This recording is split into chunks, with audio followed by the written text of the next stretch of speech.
What if the scoreboard you've been chasing, grades, money, followers, was never the real game?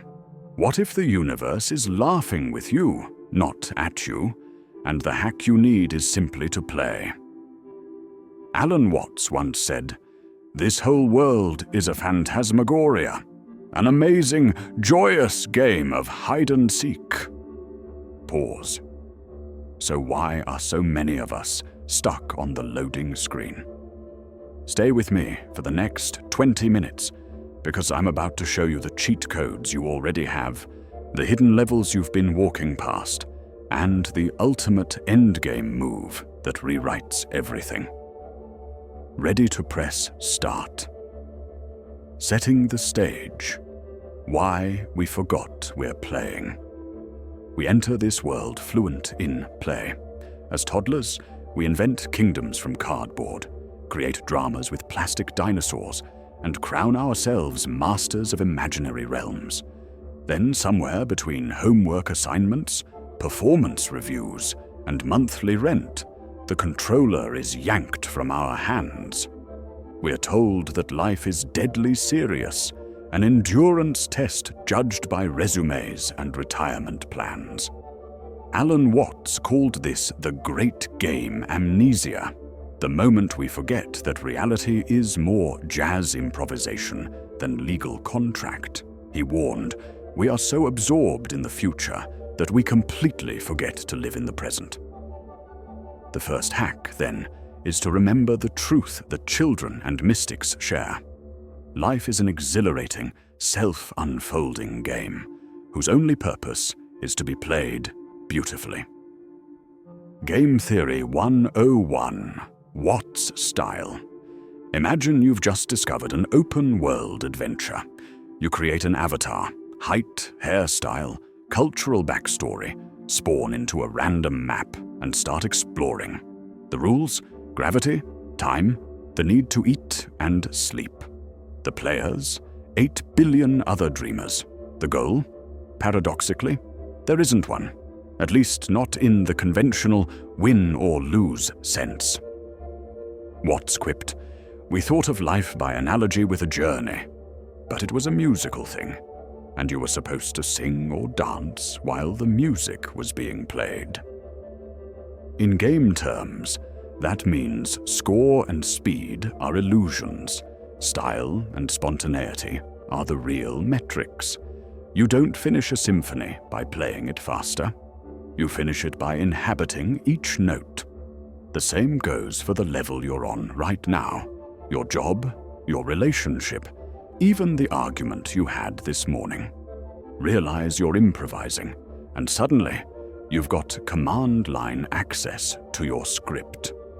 Hack number 1. The pause menu, mastering mindful awareness. Ever notice how pro gamers hit pause, not because they quit, but because they need perspective? Inventory check, map overview, quick breath. In real life, the pause menu is mindfulness. Watts said, "Muddy water is best cleared by leaving it alone." When you shut your eyes for 60 seconds and simply observe breath entering and leaving, you're stepping outside the relentless cutscene of thought. Science backs it. Regular mindfulness reduces stress hormones, boosts creativity, and rewires the brain's default mode network. But beyond metrics, it's your backstage pass. In pause, you remember the difference between you, the consciousness holding the controller, and the avatar sprinting across the screen. Action cue for viewers. Close your eyes with me right now. Inhale through the nose, hold, exhale. Feel the still frame. Notice how, just for a beat, the game softens. That's free DLC, delivered by the universe itself. Hack number 2. Side quests of service, co-op mode. In every legendary title, from Zelda to Witcher, the richest lore hides in side quests. Likewise, the human experience deepens when we detour from self-centered plots into acts of service. What's observed? Through our eyes, the universe contemplates itself. When you help someone, you're effectively handing them an extra life. But here's the secret upgrade. Altruism blurs the illusion of separation.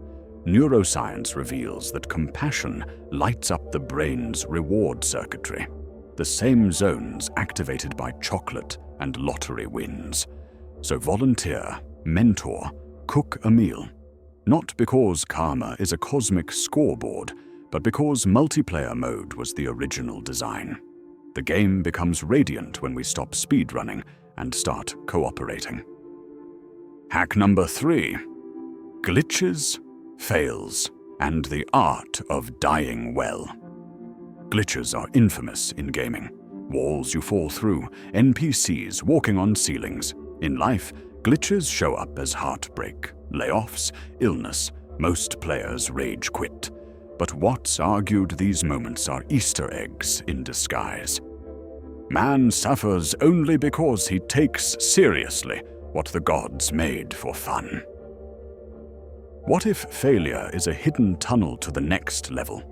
Instead of, why me, ask, what's the game inviting me to learn? The breakup that teaches emotional literacy, the bankruptcy that births a new enterprise, the illness that forces radical presence. Even the final boss, death, is not deletion, but game reset, Watts believed. Death is a reorganization of energy. Hack the fear by embracing impermanence as the ultimate plot twist. Boss-level maneuver. Surrender. Here's the paradoxical cheat that feels like cheating. Surrender. In Watts's words, when you try to stay on the surface of the water, you sink. But when you try to sink, you float. Let go of obsessive control. Over timelines, other people's opinions, every inch of the map. And the game engine compensates with flow. Athletes call it the zone. Artists call it muse. Mystics call it grace. It's the day everything clicks. Not because you pushed harder, but because you stopped pushing and started surfing the code. Grand finale. Your new game plus. So now you know, life is not a courtroom, but an improv stage. Not a ladder, but a dance floor. Not a grind, but a grand, shimmering playground. You wield 3 primary hacks: pause, mindfulness as instant map and compass. Side quest, service as portal to shared consciousness.